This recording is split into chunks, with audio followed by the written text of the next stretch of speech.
En suivant la formation à distance, j'avais comme peut-être une inquiétude. Je me disais, est-ce que je vais être seule? Est-ce qu'il y a des gens qui vont être là pour répondre à mes questions? Est-ce que je vais me sentir isolée?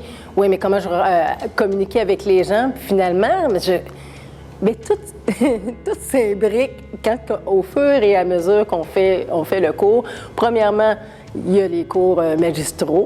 Après ça, il y a la matière, mais aussi, ça c'est la matière, mais aussi, lorsqu'on fait les forums, il y a la communication avec les gens. Fait que si tu as une question, tu peux demander aussi à ton groupe dans lequel que tu fais partie. Donc, physiquement, à la maison, oui, je ne suis pas en classe, je suis seule, mais lorsque j'arrive devant mon ordinateur, il y a une communauté, il y a un groupe qui suit le même programme. Au niveau du matériel, qu'est-ce qui est disponible à nous pour nous aider dans notre étude? La plateforme Studium est disponible sur tablette, sur téléphone, sur ordinateur. Donc, l'avantage, c'est que quand j'étais au travail, je pouvais me loguer avec mon ordinateur au travail sur l'heure du midi pour faire des lectures des fois. Je pouvais lire ça dans le métro aussi. Je pouvais avoir accès au PDF du cours. Si je voulais imprimer le cours, c'est pas écologique, mais ça m'est arrivé d'imprimer le cours. L'avantage aussi, c'est qu'on a accès à la bibliothèque en ligne. Donc, on met un code de proxy dans notre ordinateur et on a accès à des centaines et des centaines de revues scientifiques, à des centaines, des milliers de livres via la bibliothèque en ligne. Même pas besoin de se déplacer. On a accès en ligne. Donc, toutes les ressources qu'on a besoin pour faire nos travaux, pour nous aider dans notre cheminement, nous sont donnés sur un plateau d'argent à la FEP.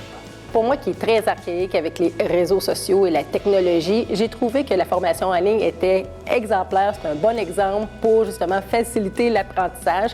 Donc, c'est facile, c'est écrit dans le plan de cours, c'est même retranscrit sur Studium. C'est quand les examens, les heures des examens, c'est quand les intras, c'est quand les examens finaux, c'est quand les activités, quand les forums commencent, quand les forums se terminent. Tout est là, tout est clair, puis il y a le plan de cours. Fait que, quoi de mieux? Et voilà, pour une personne qui était comme résistante par rapport à la technologie, tout était là. Et les activités d'apprentissage, les vidéos, les documents PDF, moi, c'est ça que j'ai aimé. Puis en ce qui concerne les modalités d'apprentissage, les examens, c'est des bons exemples pour voir si on a vraiment bien appris la matière. Puis de cela, des exemples, on a une rétroaction, donc ça permet aussi d'évaluer la quantité et la qualité de mon travail que je me suis imposée pour réussir ce cours. Sur Studium, souvent dans les plans de cours, les professeurs expliquent bien toutes les façons de procéder pour pouvoir justement réussir à aller écouter nos cours. Ils nous expliquent comment aller downloader les programmes qu'on a besoin justement pour écouter les vidéos. L'université aussi offre certains Microsoft. Il offre certains programmes qu'on a besoin aussi pour nos outils, pour faire nos travaux. Je trouve que justement Studium ou l'Université de Montréal offre beaucoup de moyens pour pouvoir justement qu'on peut utiliser là, pour pouvoir réussir.